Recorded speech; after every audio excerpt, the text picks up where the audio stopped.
ಆ ನಾಯಿ ಮರಿ ಅಂದರೆ 4 ವರ್ಷ, ಅದು ನೋಡೋಕೆ ನಾಯಿ ಮರಿ ಥರ ಇದೆ.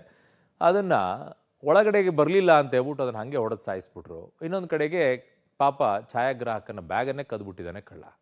ನೋಡಿ ಸ್ಟೋರಿಯನ್ನು. ಲಿಫ್ಟ್ನಲ್ಲಿ ಅಮಾನುಷವಾಗಿ ನಾಯಿ ಕೊಂದ ಮಹಿಳೆ, ನಾಯಿಯ ಕೊಂದ ಮನೆ ಕೆಲಸದಾಕೆ ಅರೆಸ್ಟ್. ಬೆಂಗಳೂರಿನ ಬಾಗಲೂರು ಪೊಲೀಸ್ ಠಾಣಾ ವ್ಯಾಪ್ತಿಯಲ್ಲಿ ಶ್ವಾನವನ್ನ ನೆಲಕ್ಕೆ ಒಗೆದು ಕೊಲೆ ಮಾಡಿದ್ದ ಕೆಲಸದಾಕೆಯನ್ನ ಪೊಲೀಸರು ಅರೆಸ್ಟ್ ಮಾಡಿದ್ದಾರೆ.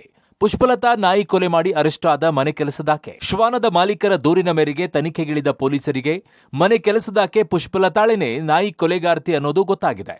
ರಾಶಿಕಾ ಎಂಬುವರು ತಮ್ಮ ಗೂಸಿ ಹೆಸರಿನ ನಾಯಿಯನ್ನ ನೋಡಿಕೊಳ್ಳಲು ಪುಷ್ಪಲತಾಳನ್ನ ಮನೆ ಕೆಲಸದಾಕಿಯಾಗಿ ನೇಮಿಸಿಕೊಂಡಿದ್ರು. ಇದಕ್ಕಾಗಿ ಪುಷ್ಪಲತಾಳಿಗೆ ಮಾಸಿಕ 23,000 ರೂಪಾಯಿ ಸಂಬಳವನ್ನು ನೀಡ್ತಾ ಇದ್ರು. ಆದ್ರೆ ಪುಷ್ಪಲತಾ ಲಿಫ್ಟ್ನಲ್ಲಿ ನಾಯಿಯನ್ನ ಅಮಾನವೀಯವಾಗಿ ಕೊಲೆ ಮಾಡಿದ್ದಳು. ಬಟ್ಟೆ ಒಗೆಯುವಂತೆ ನಾಯಿಯನ್ನ ಹಿಡಿದು ಎಳೆದು ನೆಲಕ್ಕೆ ಬಡಿದು ಉಸಿರುಗಟ್ಟಿಸಿ ಸಾಯಿಸಿದ್ದಳು. ಈ ಕೃತ್ಯದ ನಂತರ ನಾಯಿ ಸತ್ತು ಹೋಗಿದೆ ಅಂತ ಮಾಲೀಕರಿಗೆ ಸುಳ್ಳು ಕಥೆಯನ್ನ ಹೇಳಿ ಆಕೆಯನ್ನ ನಂಬಿಸಲು ಯತ್ನಿಸಿದ್ದಳು.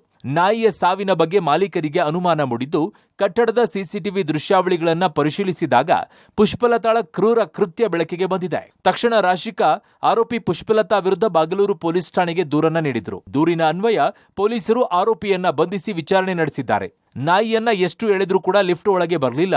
ಹೀಗಾಗಿ ಕೋಪಗೊಂಡು ನೆಲಕ್ಕೆ ಬಡಿದಿದ್ದಾಗಿ ಆರೋಪಿತೆ ಪುಷ್ಪಲತಾ ಹೇಳಿದ್ದಾಳೆ. ಗ್ರಾಮ ಪಂಚಾಯಿತಿ ಸದಸ್ಯನ ಮೇಲೆ ಗುಂಡಿನ ದಾಳಿ ಕೇಸ್, 2 ವಶ, 4ರನ್ನ ಬಂಧಿಸಿದ ಪೊಲೀಸರು. ಇನ್ನು ನೆಲಮಂಗಲದ ಇಸ್ಲಾಂಪುರದಲ್ಲಿ ಗ್ರಾಮ ಪಂಚಾಯಿತಿ ಸದಸ್ಯನ ಮೇಲೆ ಗುಂಡಿನ ದಾಳಿ ನಡೆಸಿದ ಪ್ರಕರಣಕ್ಕೆ ಸಂಬಂಧಿಸಿದಂತೆ 2 ಆರೋಪಿಗಳನ್ನ ವಶಕ್ಕೆ ಪಡೆದಿದ್ದು 4ರನ್ನ ಬಂಧಿಸಿದ್ದಾರೆ. ಪೊಲೀಸರು ವಿಚಾರಣೆ ನಡೆಸ್ತಾ ಇದ್ದಾರೆ. ನಟೋರಿಯಸ್ ಮುಬಾರಕ್ ಅಂಡ್ ಟೀಮ್ ಗ್ರಾಮ ಪಂಚಾಯಿತಿ ಸದಸ್ಯ ಸಲೀಂ ಕೊಲೆಗೆ ಬಿಗ್ ಸ್ಕೆಚ್ ಅನ್ನ ಹಾಕಿದ್ರು. ಇದೀಗ ಪ್ರಕರಣ ಸಂಬಂಧ ಮುಬಾರಕ್, ಶಾದಿಕ್, ಆಸಿಫ್, ನರಸಿಂಹ ಎಂಬ ಆರೋಪಿಗಳನ್ನ ಗ್ರಾಮಾಂತರ ಠಾಣೆ ಪೊಲೀಸರು ಬಂಧಿಸಿ ತೀವ್ರ ವಿಚಾರಣೆಯನ್ನ ನಡೆಸಿದ್ದಾರೆ.